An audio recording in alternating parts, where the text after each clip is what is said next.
ಸಾವರ್ಕರ್ ವಿಷಯಕ್ಕೆ ನಾನು ವಾಪಸ್ ಬಂದು ಈ 98 RSS ಅಂದ್ರಲ್ಲ ಅದನ್ನು ಸ್ವಲ್ಪ ಈ ಕಡೆ ತಿರುಗಿಸಿ ವಾಪಸ್ ಸಾವರ್ಕರ್ಗೆ ತರೋದಾದರೆ ಅವರು ಅಭಿನವ ಭಾರತ ಸೊಸೈಟಿ ಶುರು ಮಾಡಿದರು.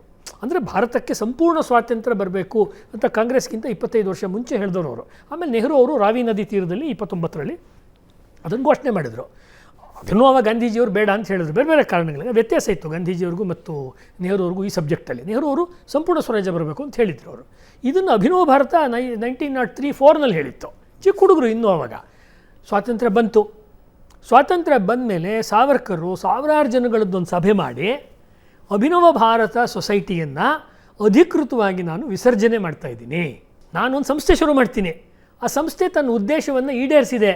ಅಂದರೆ ಇದು ತುಂಬ ರೇರ್ ಘಟನೆ. ಸ್ವಾತಂತ್ರ್ಯ ನಂತರದ ನಮ್ಮ ರಾಜಕೀಯ ಸಾಮಾಜಿಕ ಜೀವನದಲ್ಲಿ ತಾನೇ ಸ್ಥಾಪನೆ ಮಾಡಿದ ಗುಂಪನ್ನು ಫೇಲ್ಯೂರ್ ಆಯಿತು ಅಂತಲ್ಲ, ಕೆಲವು ಗುಂಪುಗಳು ಫೇಲ್ಯೂರ್ ಆಗಿಬಿಟ್ಟು ಅವರು ಕಣ್ಮರೆ ಆಗೋದು ಬೇರೆ. Success story.